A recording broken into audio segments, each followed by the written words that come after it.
Olá pessoal, vamos começar a nossa aula prática referente ao tecido epitelial glandular. Vocês devem prestar atenção porque agora a sequência ela vai ser um pouquinho diferente. Nós não temos um capítulo específico para estudarmos o tecido epitelial glandular. Então prestem atenção nos passos, que nós vamos seguir a partir de agora para fazer o acompanhamento da aula. Então, num primeiro momento, vocês devem lembrar que as glândulas ou tecido epitelial glandular pode ser classificado de acordo com a sua origem. De acordo com a origem, o tecido epitelial glandular ele pode ser classificado como sendo exócrino ou endócrino.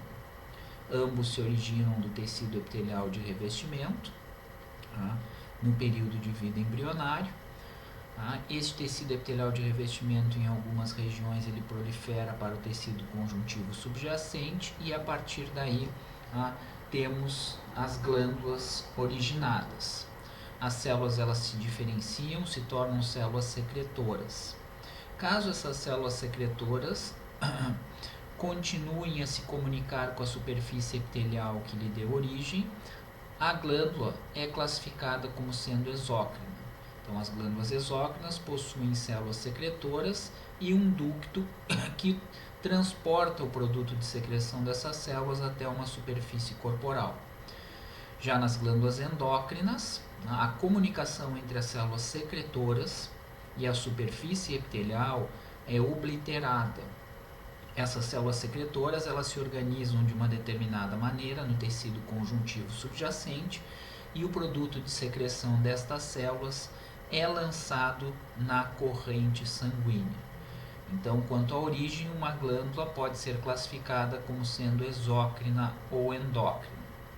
Vamos começar o nosso estudo pelas glândulas endócrinas.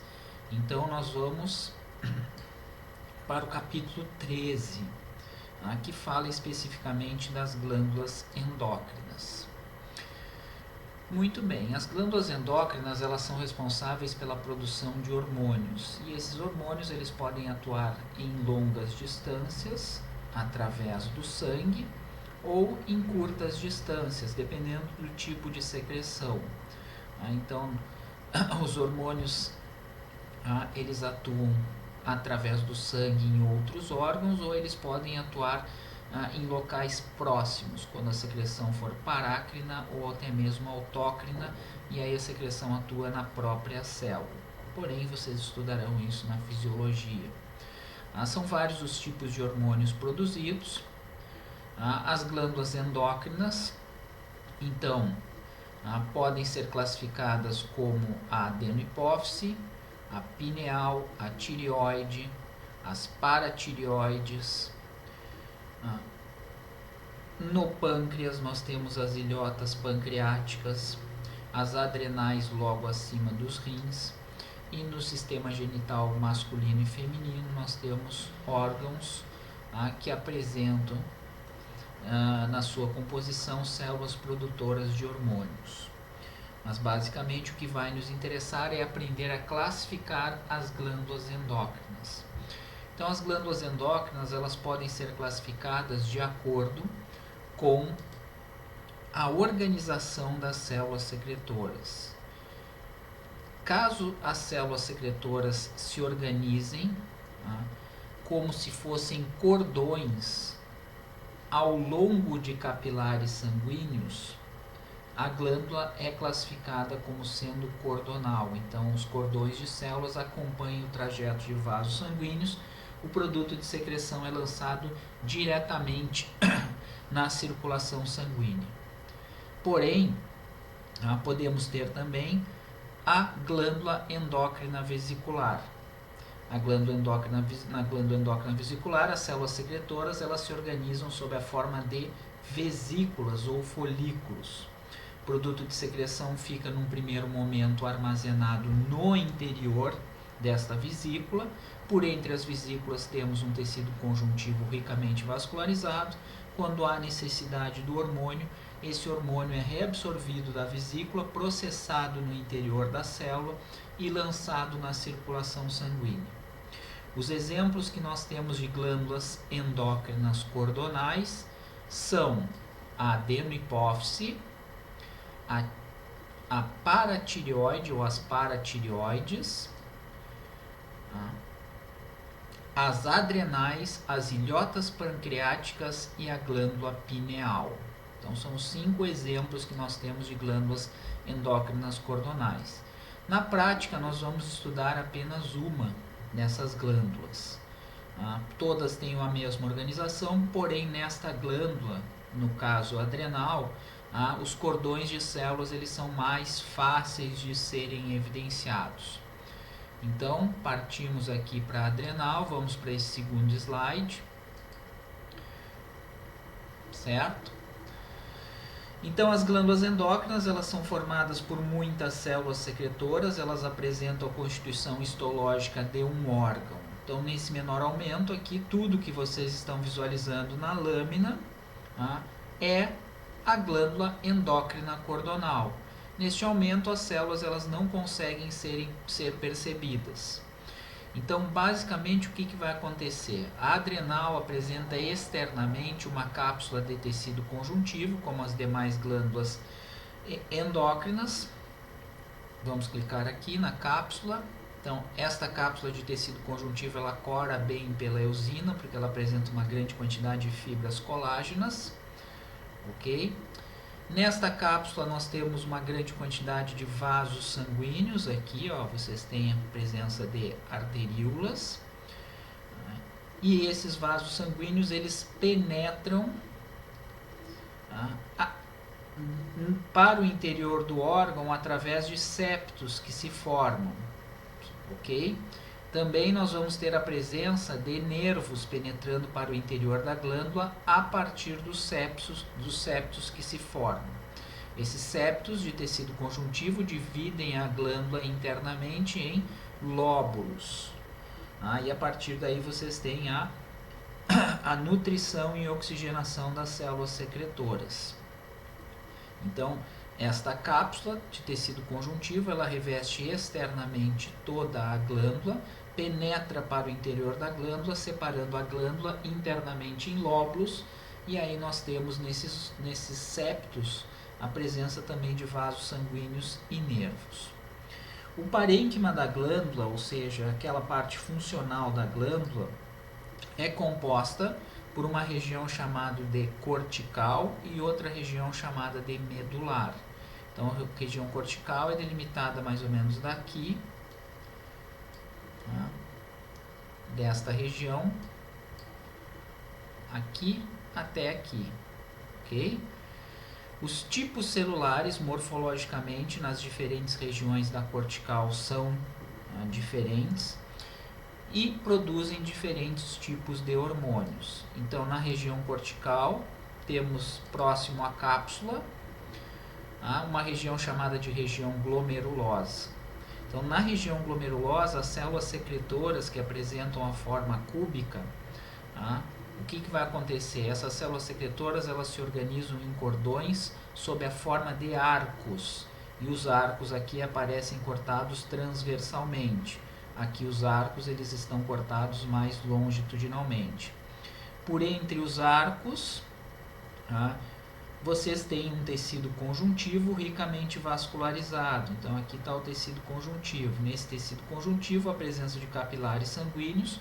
O produto de secreção destas células é lançado justamente nestes vasos sanguíneos. Certo? Então, estas células elas são grandes, apresentam a forma cúbica, os núcleos arredondados. Então, são células secretoras. Ok? Mais abaixo nós temos uma próxima região chamada de zona fasciculada, onde os cordões de células eles são mais retilíneos, e as células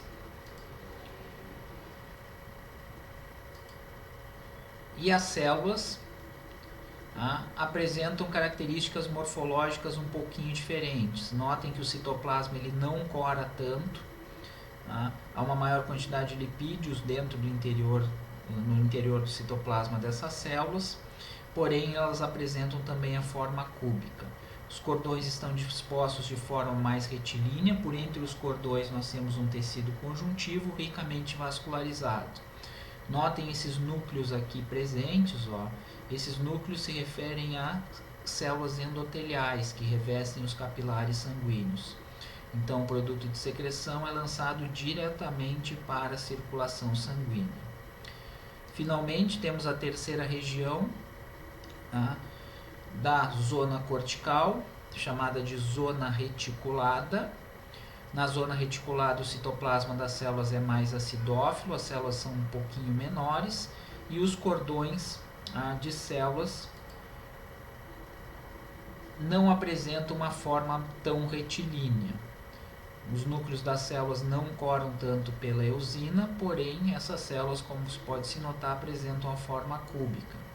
Então os cordões eles não seguem um padrão definido de orientação, como nós não visualizamos os limites celulares, fica difícil a caracterização dos cordões. Os cordões eles são vistos de uma forma mais fácil na zona fasciculada e na zona glomerulosa, que são as regiões anteriores da região cortical. Mais centralmente, aqui ó, temos uma outra região histológica da adrenal chamada de zona medular. Notem que essa zona medular ela tem uma coloração menos intensa pela eosina. Ok? Na zona medular, nós temos as células cromafins, né, e as células ganglionares. As células cromafins, elas produzem epinefrina e norepinefrina, e as células ganglionares, né, pertencem ao sistema nervoso. Então aqui, ó, essas células maiores que vocês veem aqui com núcleo pouco corado, se referem justamente às células cromafins. Ok? Aqui, aqui e aqui. Por entre os cordões de células, vocês têm uma grande quantidade de capilares sanguíneos. Esses capilares eles são mais dilatados. O produto de secreção dessas células é lançado diretamente na circulação sanguínea. Notem esse núcleo maior aqui, ó, menos corado pela eosina, estão vendo? Então esse núcleo aqui se refere a uma célula ganglionar. É uma célula que pertence ao sistema nervoso central e a partir dessas células ao comando da secreção das células epiteliais glandulares. Então, se nós voltarmos para um menor aumento, o que eu quero que vocês entendam é que histologicamente a adrenal ela é formada por diferentes zonas histológicas, porém todas as células que estão presentes, como sendo células secretoras aqui no interior da adrenal, estão organizadas sob a forma de cordões. A organização desses cordões vai variar um pouquinho, mas por entre os cordões de células vocês têm vasos sanguíneos, o produto de secreção que são os diferentes hormônios produzidos por essas células, é lançado na circulação sanguínea. Próxima lâmina histológica que nós vamos estudar é a lâmina de tireoide. Então a tireoide é o único exemplo de glândula endócrina vesicular que nós temos no nosso corpo. Então aqui está a tireoide em um menor aumento. Da mesma forma que as outras glândulas endócrinas, a tireoide apresenta uma cápsula externa de tecido conjuntivo, que faz parte do estroma da glândula, ou seja, aquele tecido de sustentação. O tecido conjuntivo é sempre o tecido de sustentação. Então esse tecido aqui mais corado pela eosina se refere justamente ao tecido conjuntivo que forma a cápsula. A cápsula penetra para o interior da glândula formando trabéculas, que dividem internamente a tireoide em septos, em lóbulos, que podem ser incompletos. Então, se nós colocarmos aqui, ó, nós vemos uma grande quantidade de trabéculas formadas por tecido conjuntivo. Então, a partir da cápsula, penetram vasos e nervos, nutridores e que controlam a atividade secretória, penetram justamente através dessas trabéculas. Então, nessas trabéculas nós encontramos uma grande quantidade de vasos sanguíneos e também de nervos. Então, notem, as trabéculas elas ficam extremamente coradas pela eosina porque elas possuem uma grande quantidade de colágeno na sua constituição. As Células secretoras, elas se organizam sob a forma de vesículas ou folículos. Então notem, ó, aqui as vesículas elas aparecem cortadas transversalmente, e quando elas são cortadas transversalmente, nós vemos que essas vesículas elas são formadas por células que apresentam a forma cúbica, e tem o nome de células vesiculares. Aqui.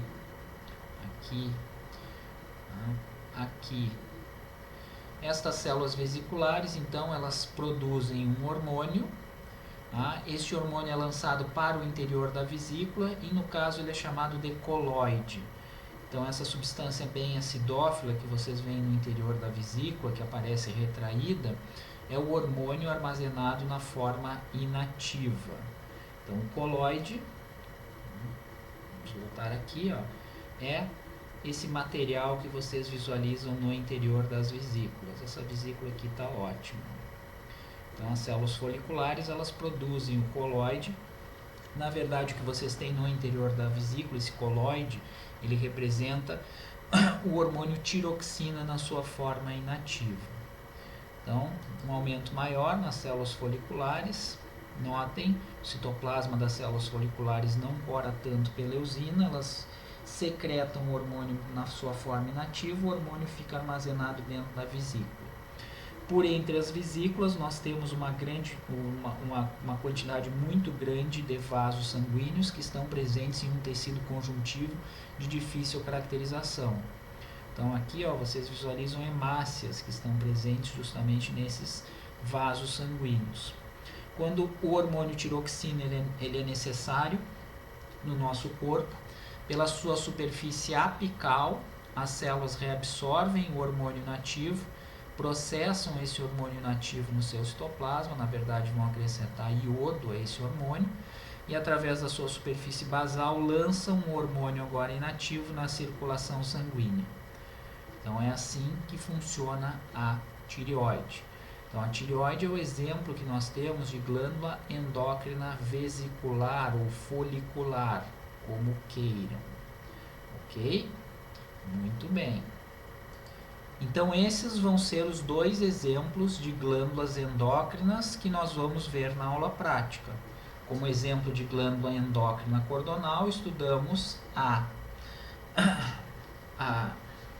adrenal, e como exemplo de glândula endócrina vesicular, estudamos a tireoide. É o único exemplo que temos. Caso vocês queiram visualizar as outras lâminas referentes às glândulas endócrinas cordonais, vocês podem visualizar, mas nós vamos ver esses dois exemplos, ok? Continuando nossa aula, nós vamos estudar agora as glândulas exócrinas. Então, as glândulas exócrinas, elas são possíveis de serem classificadas. O que nós devemos levar em consideração para classificarmos as glândulas exócrinas? Então, lembrando que elas possuem uma porção secretora, formada por células secretoras, e ductos, que liberam o produto de secreção ou transportam o produto de secreção até uma superfície corporal. Então, são duas as observações que nós temos que fazer para classificarmos as glândulas exócrinas. Então, uma glândula exócrina ela pode ser classificada de acordo com o número de ductos ou composição dos ductos. De acordo com o número ou composição dos ductos, uma glândula exócrina pode ser classificada em simples ou composta. Em uma glândula exócrina simples, temos apenas um único ducto que transporta o produto de secreção das células até uma superfície. Já em uma glândula exócrina composta, nós temos um sistema altamente ramificado de ductos, ou seja, nós temos mais de um ducto na composição da glândula. Também as glândulas exócrinas podem ser classificadas de acordo com a forma das porções secretoras. De acordo com a forma da porção secretora, uma glândula exócrina simples pode ser classificada como sendo acinosa, tubular ou tubular enovelada. Já uma glândula exócrina composta pode ser classificada como sendo acinosa, tubular ou túbulo acinosa, quando nós temos os dois tipos de formas de porções secretoras na mesma glândula. Então, nós vamos começar o nosso estudo pelas glândulas exócrinas simples. As glândulas exócrinas simples, elas fazem parte de órgãos do nosso corpo. Então, num primeiro momento, vocês vão analisar lâminas histológicas de diferentes órgãos, localizar aonde estão essas glândulas exócrinas simples e, através da observação dessas características mencionadas, classificar essas glândulas. Vamos começar então o nosso estudo aqui no capítulo 14. Da mesma forma, nós não temos uma sequência ali, um capítulo específico para tecido epitelial glandular. Então, basicamente, nós estudamos anteriormente o capítulo 13, relativo às glândulas endócrinas, e agora nós vamos para o capítulo 14, trato gastrointestinal. Então, clicamos aqui, e aí vai aparecer as lâminas histológicas referentes aos órgãos do trato gastrointestinal. Muito bem, o primeiro exemplo que nós vamos ver de uma glândula exócrina simples são as glândulas exócrinas tubulares simples. Estas glândulas, elas se localizam em todas as porções do intestino delgado e também no intestino grosso. Então, elas fazem parte de órgãos do sistema digestório. Essas glândulas, elas são mais fáceis de serem percebidas no intestino grosso. Então, vamos passando aqui por todos os órgãos do aparelho gastrointestinal e vamos lá embaixo para o intestino grosso, ok? Temos duas lâminas referentes à região do cólon. Então, aqui, na primeira, o cólon aparece cortado longitudinalmente e aqui o cólon aparece cortado transversalmente. Então, nessas lâminas aqui, a observação dessas glândulas exócrinas tubulares simples, ela fica mais fácil de ser evidenciada. Então, vamos aqui primeiro para o corte longitudinal. Então, aqui em um menor aumento, vocês estão vendo já a parede da região do cólon, do intestino grosso. Então, os órgãos do nosso corpo, eles são formados por diferentes tipos de tecidos. Sempre aquele tecido que vai aparecer mais internamente é o tecido epitelial de revestimento. No caso, temos aqui um tecido epitelial de revestimento cilíndrico simples, revestindo internamente o intestino grosso. Abaixo, como regra geral, eu tenho um tecido conjuntivo. Mais abaixo, tecido conjuntivo, muito vascularizado e rico em fibras colágenas. E abaixo, tecido muscular liso disposto em duas camadas. Vocês visualizam aqui uma camada de células dispostas longitudinalmente e uma camada de células dispostas transversalmente. Mas isso não vai nos interessar agora, eu só quero que vocês percebam que os órgãos do nosso corpo, eles são formados por uma mistura dos tecidos a ser estudados na histologia. Então, o que vai nos interessar está aqui. Aonde estão presentes as glândulas exócrinas tubulares simples? No tecido conjuntivo, logo abaixo do epitélio. Ou seja, na região mucosa.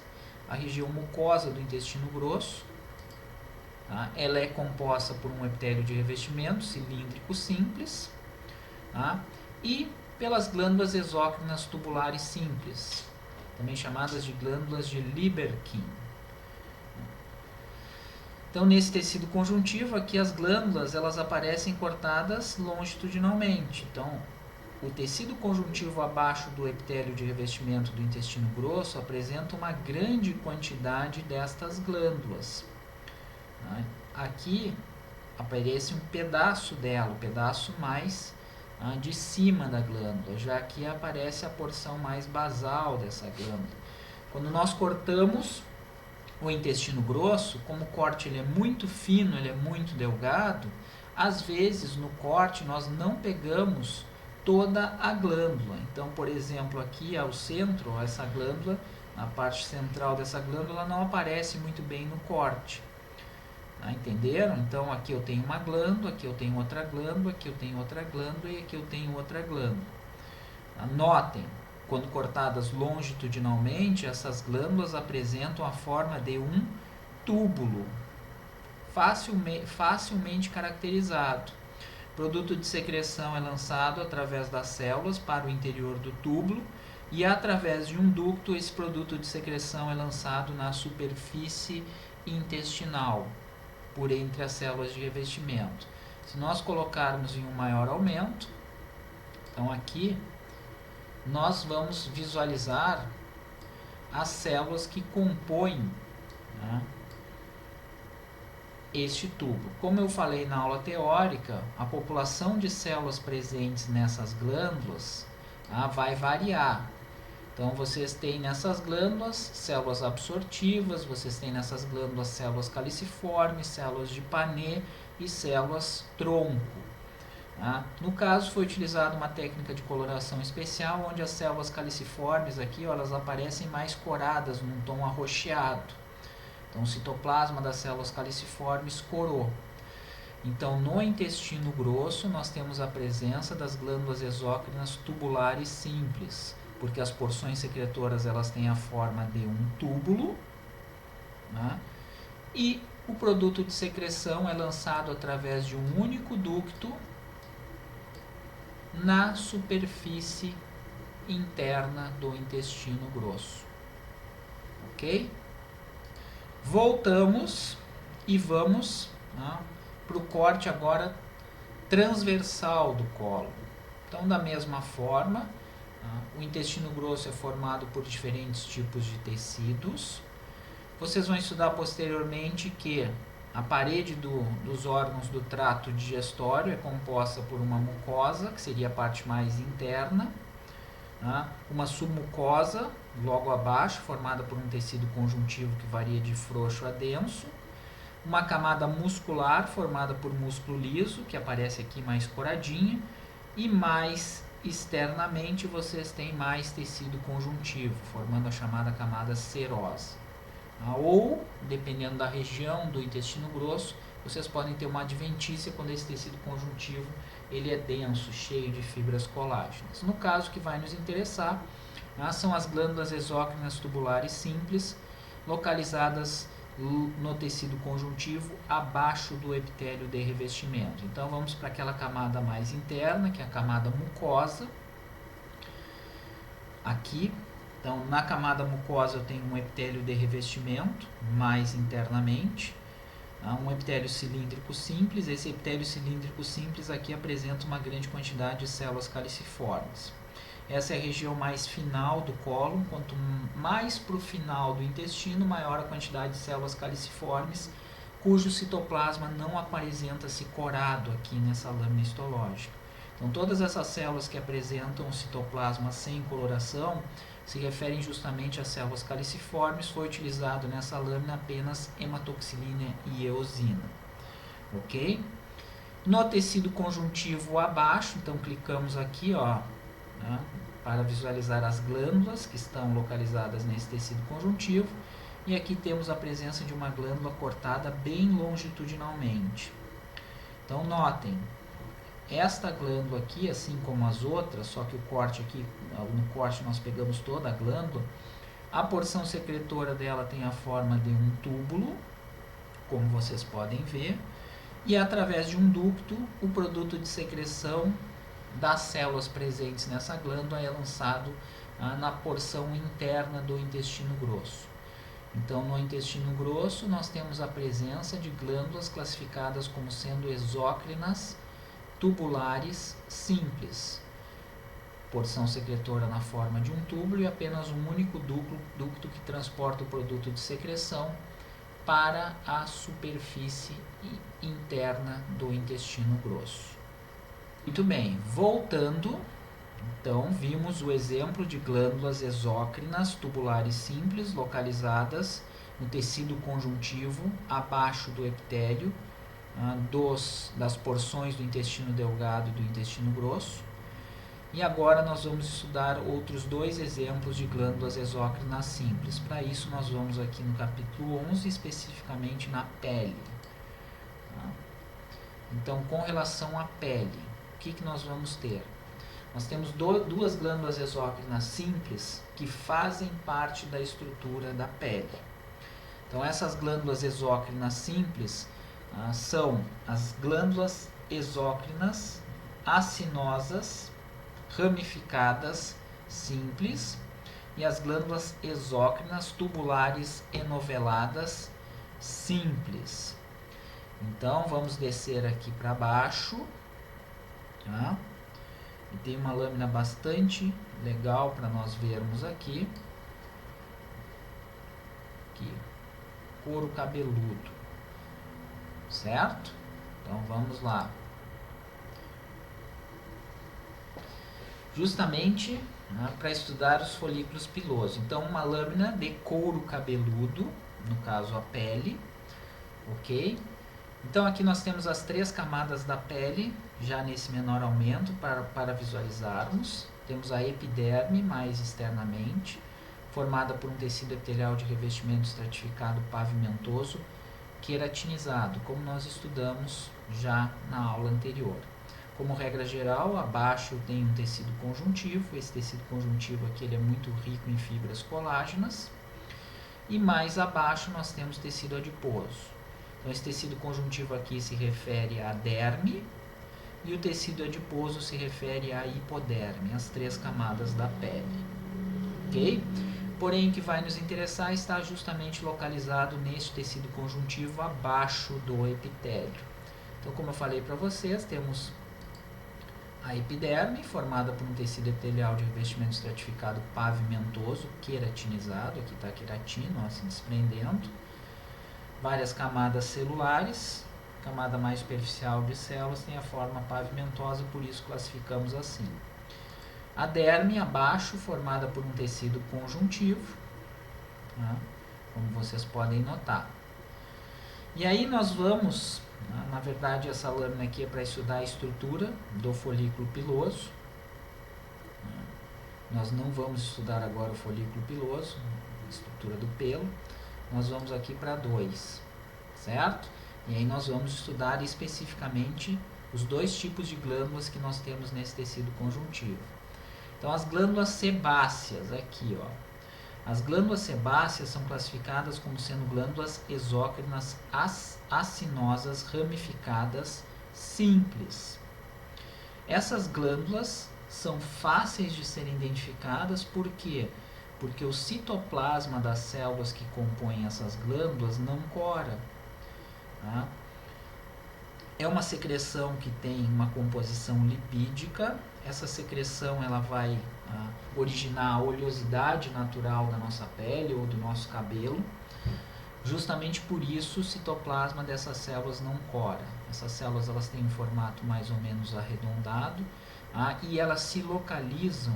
Isso aqui é o folículo piloso, essa estrutura maior que vocês estão vendo aqui mais corada. Notem que elas se localizam sempre ao redor do folículo piloso. Por quê? Porque o produto de secreção dessas glândulas é lançado através de um ducto no interior do folículo piloso.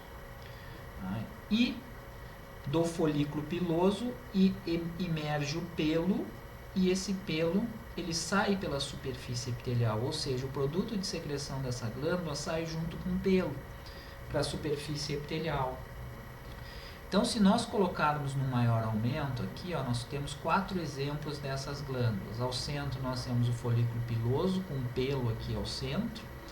E aqui ó, nós temos justamente as glândulas exócrinas acinosas ramificadas simples.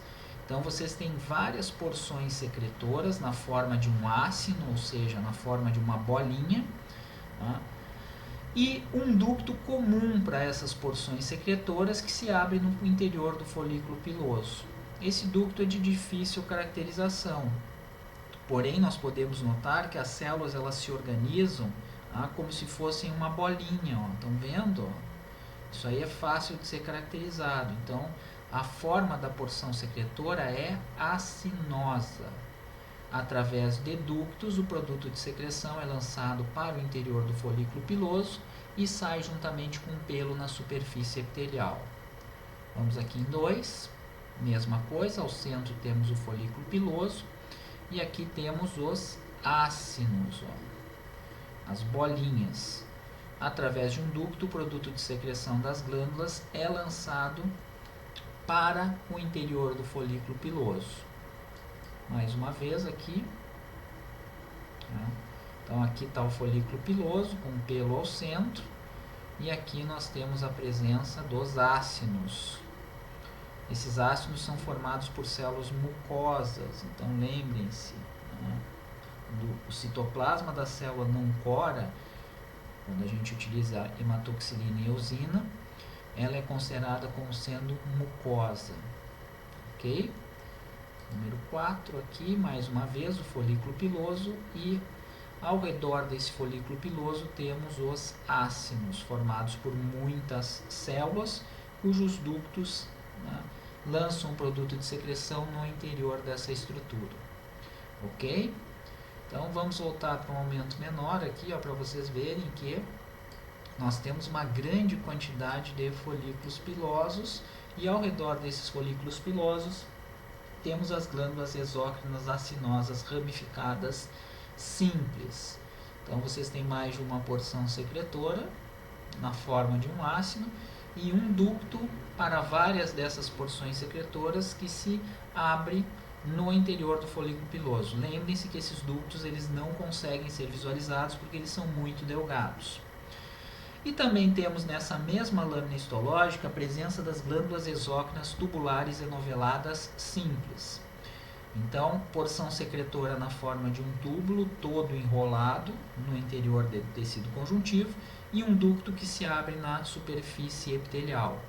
Essas glândulas elas produzem o suor que auxilia na regulação da temperatura corporal. Essas glândulas, né, elas podem ser vistas em um menor aumento aqui, aqui e aqui. Vamos lá então. Então, glândulas sudoríparas. Em um, vamos clicar aqui. Muito bem. Então, lembrem-se, vocês têm na verdade um túbulo que é todo enrolado aqui no tecido conjuntivo. Então, sigam a mãozinha aqui. Esse túbulo ele vai para os lados, mas além de ir para os lados, ele pode ir lá para trás e vir aqui para frente. Lembre-se, o corte histológico é uma partezinha que vocês estão vendo disso, tá? Que não tem formato tridimensional. Então, o que vocês estão vendo na verdade aqui, é todo esse túbulo em vários planos de corte. Esse túbulo ele vai para trás, volta, vai para trás de novo e volta. Então, no corte histológico, vocês veem várias porções desse túbulo que está todo enrolado aqui no tecido conjuntivo. As células que formam as porções secretoras podem ser identificadas porque o citoplasma das células secretoras é mais claro e os núcleos aparecem mais separados. Já no ducto, o citoplasma das células é mais acidófilo e os núcleos das células aparecem mais juntinhos. Então, nós conseguimos identificar o que é porção secretora, o que é ducto. Aqui está todo enrolado também. Porém, vocês têm apenas uma única porção secretora na forma de um túbulo que está enrolado e apenas um único ducto que lança o produto de secreção até a superfície corporal. Tá? O epitélio que forma essas porções secretoras e que forma os ductos pode ser um epitélio cúbico estratificado. A célula sempre tem a forma cúbica. Então, justamente por isso, eu classifico a glândula sudorípara como sendo uma glândula exócrina tubular enovelada simples. Um túbulo todo enrolado, cujo ducto libera o produto de secreção na superfície epitelial. Vamos aqui em 2. Então, mesma coisa, células secretoras aqui e o ducto aqui cortado mais longitudinalmente. Ok? Então, na verdade, é uma glândula apenas que vocês têm aqui, O que acontece é que a porção secretora é na forma de um túbulo que está todo enrolado e o ducto da mesma forma. Vocês cortam várias porções no mesmo corte histológico deste túbulo enrolado. E finalmente em 3, aquela outra glândula que eu mostrei para vocês. Então, da mesma forma, aqui temos uma glândula exócrina tubular enovelada simples. Como vocês podem visualizar aqui, as porções secretoras estão aqui, ó, o túbulo, a porção tubular secretora está aqui e a porção do ducto está aqui. Então, este é o exemplo único que nós temos de glândula exócrina tubular enovelada simples. No caso, a glândula. Agora vamos estudar as glândulas exócrinas compostas. As glândulas exócrinas compostas são assim classificadas porque elas possuem na sua constituição células secretoras, né, que podem estar organizadas sob a forma de ácinos, túbulos ou de ácinos e túbulos ao mesmo tempo. E possui na sua constituição um sistema altamente ramificado de ductos. Essas glândulas, elas têm uma estrutura histológica de um órgão. Então, aqui ó, nós temos um capítulo, no caso 12, que trata justamente das glândulas exócrinas. Muito do que eu falei para vocês anteriormente está aqui.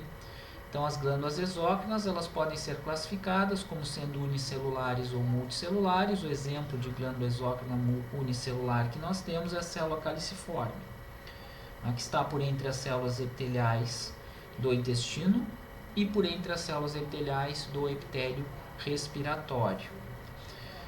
As glândulas exócrinas, elas podem ser classificadas de acordo com o número de ductos ou a composição dos ductos, em simples ou compostas, é o que nós vamos estudar agora, e de acordo com a forma das porções secretoras. O produto de secreção dessas glândulas pode ser seroso, rico em proteínas, ou mucoso. Ou vocês podem ter uma mistura desses dois componentes como secreção da mesma glândula. Certo? Então vamos lá para as glândulas exócrinas compostas a serem estudadas por nós. Nós temos como exemplo de glândulas exócrinas compostas o pâncreas, no caso pâncreas exócrino, e as glândulas salivares maiores, a parótida, a submandibular e a sublingual. Voltando. Com relação a uma glândula exócrina composta, vocês têm que entender a composição dessas glândulas. Então, elas vão apresentar na sua estrutura uma cápsula externa de tecido conjuntivo. O tecido conjuntivo penetra por interior da glândula, sob a forma de trabéculas, separando muitas vezes a glândula exócrina em septos, ou lóbulos, como queiram. E aí, lá dentro da glândula, nós temos a parte funcional dela, ou seja, o parênquima da glândula. As porções secretoras, elas podem estar organizadas sob a forma de ácinos ou sob a forma de túbulos. No caso aqui vocês têm um túbulo, ok? E aí vocês têm um sistema altamente ramificado e interligado de ductos. Então vocês têm um pequeno ducto que drena diretamente do ácino ou do túbulo, chamado esse ducto de ducto intercalar. Dos ductos intercalares se originam ductos maiores dentro do lóbulo, chamado de ductos estriados. E esses ductos estriados, eles levam o produto de secreção até os septos de tecido conjuntivo, onde nós temos ductos bem maiores, chamados de ductos extralobulares ou interlobulares. Ok? Então, justamente por isso, essa glândula é classificada como sendo composta, porque ela apresenta na sua constituição uma grande quantidade de ductos, um grande número de ductos, sendo esses ductos diferentes morfologicamente, porém todos eles formados por células epiteliais de revestimento. Notem a presença de células miopiteliais ao redor das porções secretoras dessas glândulas. Então, as células miopiteliais, elas apresentam actina na sua composição, elas têm a capacidade de se contrair, quando elas se contraem, elas auxiliam na secreção dessas glândulas.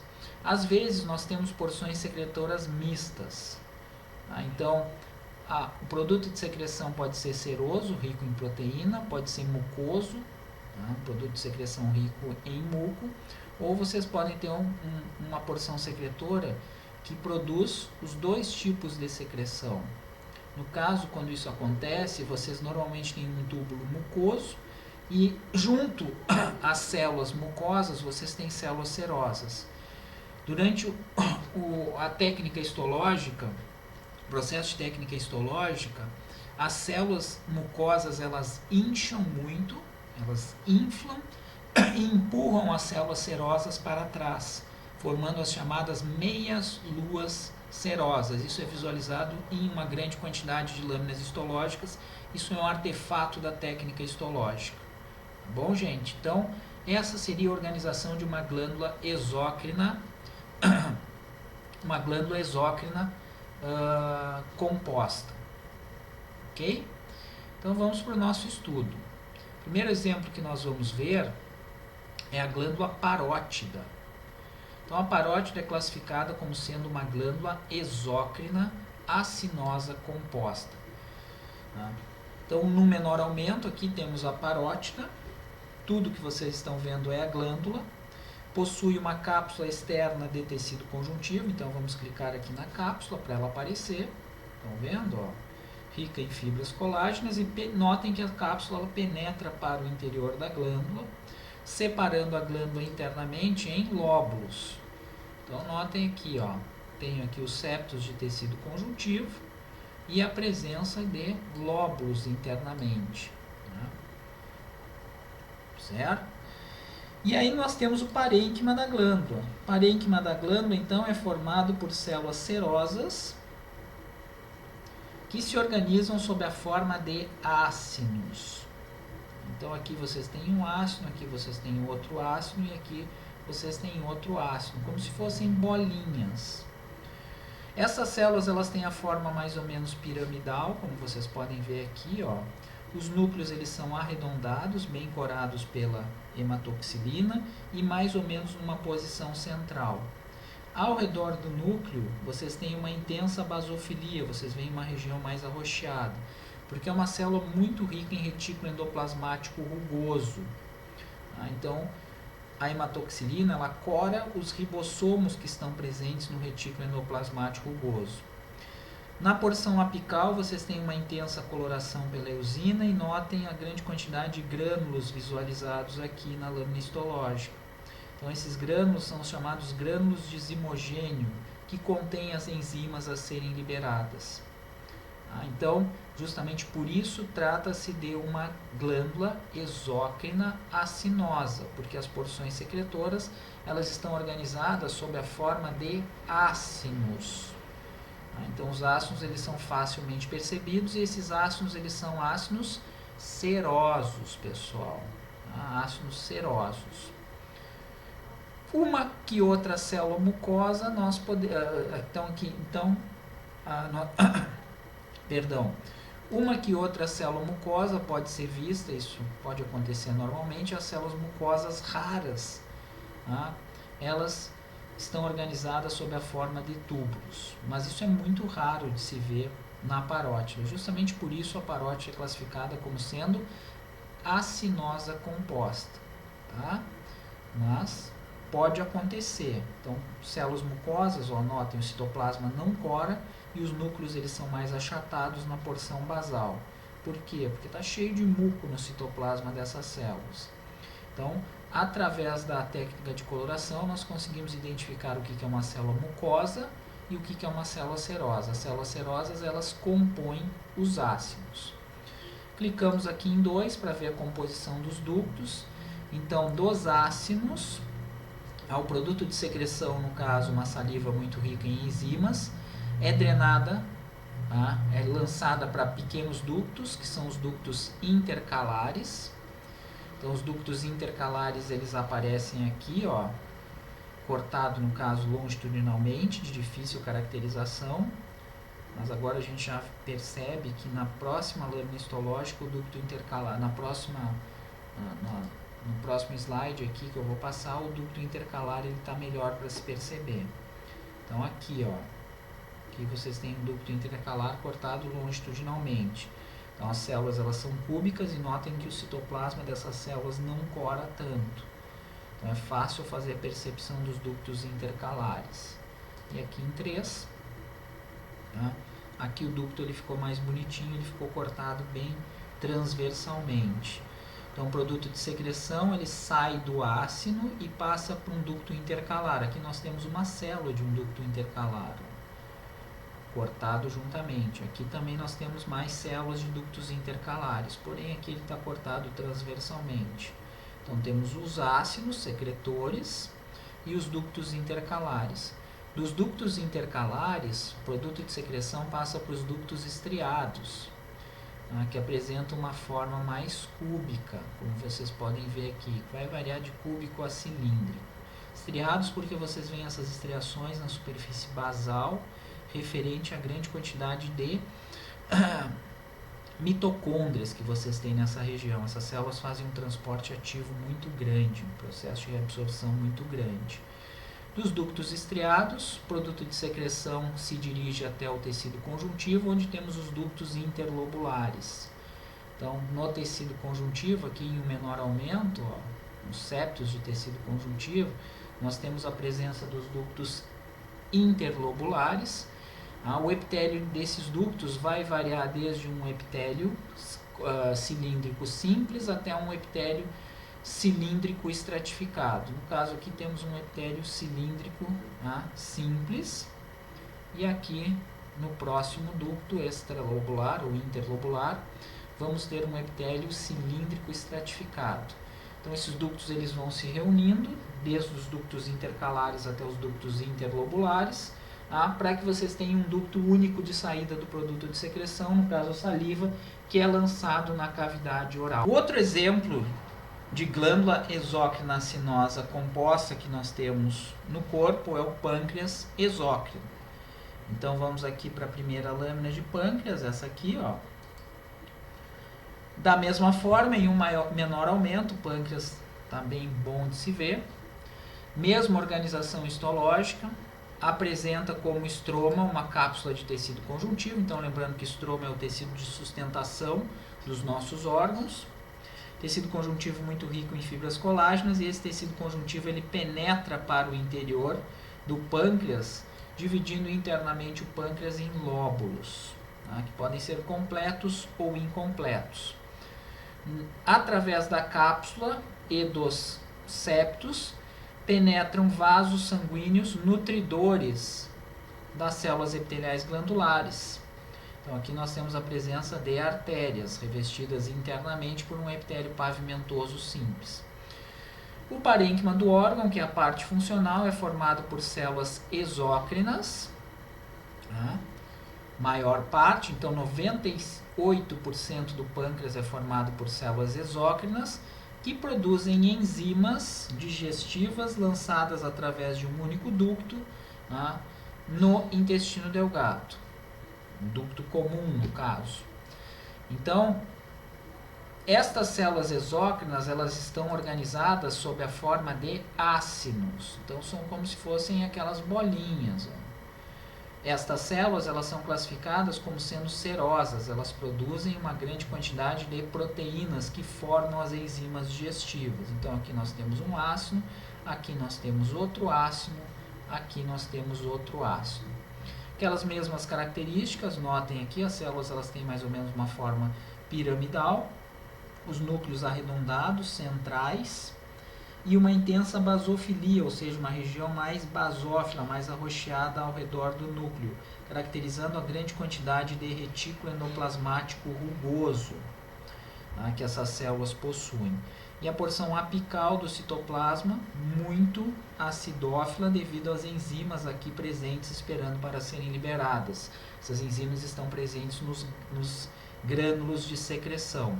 Justamente por isso essa glândula é classificada como sendo exócrina acinosa. Aí composta por quê?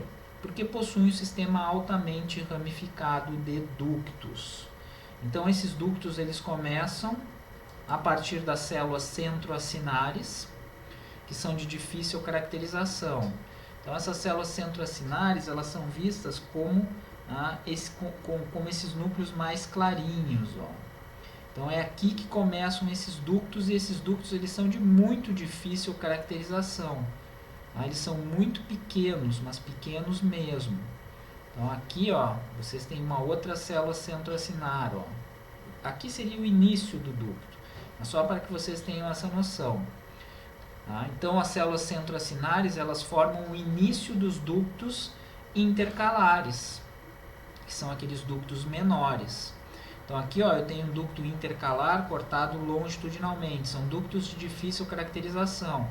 Então, o produto de secreção é drenado primeiramente para esses ductos intercalares. Tá? Aqui eu tenho outra imagem de um ducto intercalar, ó, cortado longitudinalmente. Notem que os núcleos das células eles são mais claros. E aqui da mesma forma.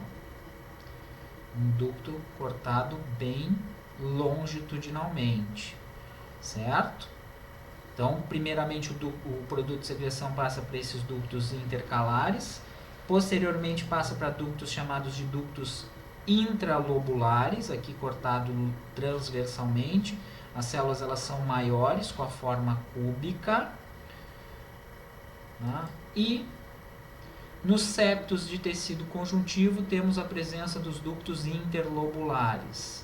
O epitélio desses ductos interlobulares varia desde um epitélio cilíndrico simples até um epitélio cilíndrico estratificado. No caso, se nós colocarmos em um maior aumento,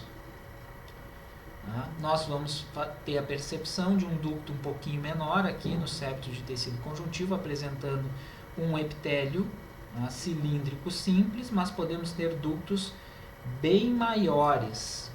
Então vamos voltar aqui, passar para aquele ducto anterior que nós vimos no septo de tecido conjuntivo, esta região aqui, ó. Então aqui temos a presença de um ducto bem maior.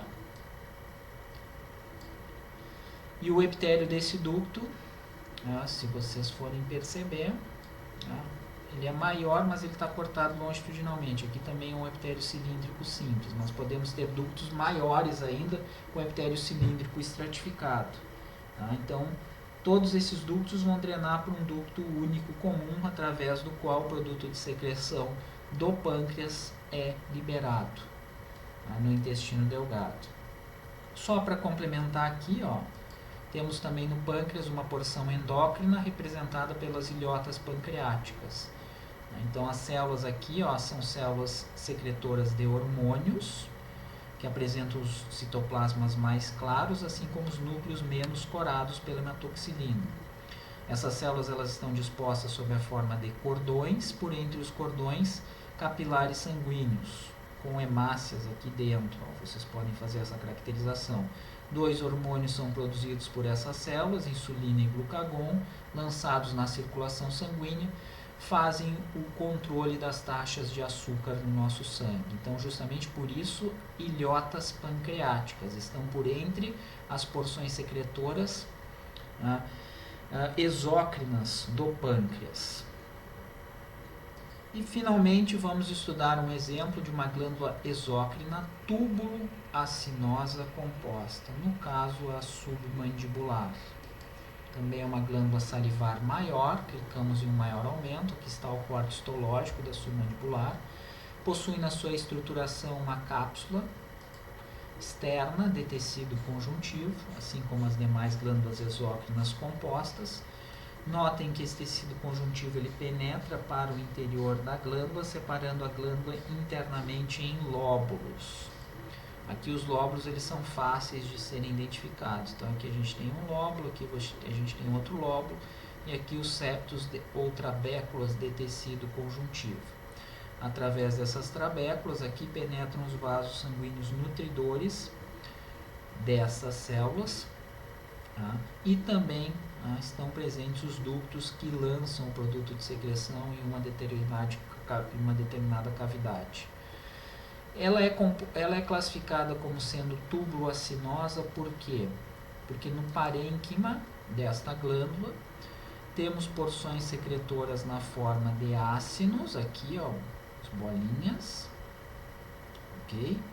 Esses ácinos são ácinos serosos, os núcleos das células são arredondados, as células têm a forma piramidal e o citoplasma bem acidófilo devido à presença de grande quantidade de enzimas.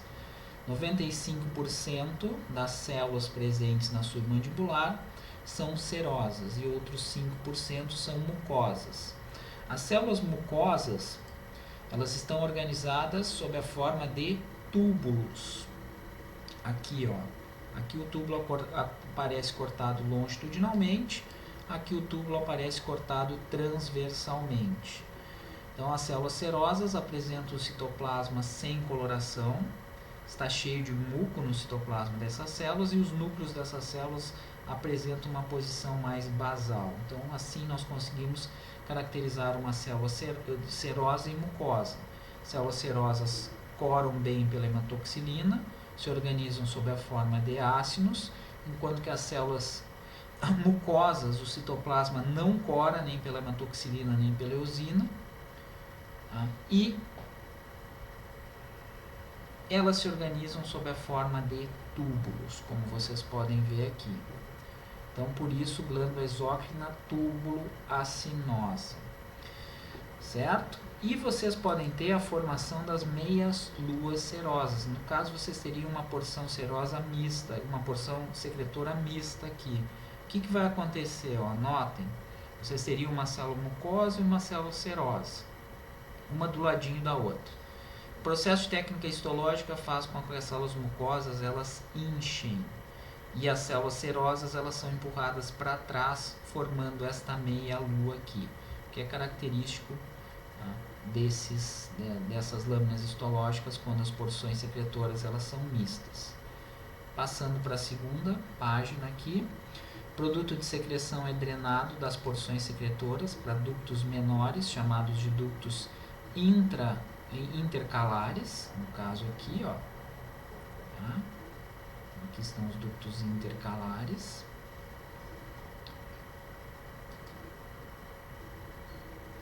Ducto intercalar aqui cortado longitudinalmente. E outro ducto intercalar aqui cortado longitudinalmente. Dos ductos intercalares, o produto de secreção passa para os ductos estriados, que são ductos maiores, que apresentam um epitélio cilíndrico na sua composição, muitas vezes. Então, temos vários ductos estriados aqui. E dos ductos estriados, o produto de secreção passa para os ductos interlobulares, presentes nos septos de tecido conjuntivo, para a formação de um único ducto comum. Um sistema altamente ramificado de ductos. O epitélio desses ductos vai variar desde o cilíndrico, passando por cúbico estratificado até um estratificado cilíndrico. Então, são os grandes ductos interlobulares presentes nos septos de tecido conjuntivo. Ok, pessoal? Então, a nossa aula prática era isso. São os exemplos de glândulas endócrinas e exócrinas que nós estudamos, né? E desejo um bom dia a todos.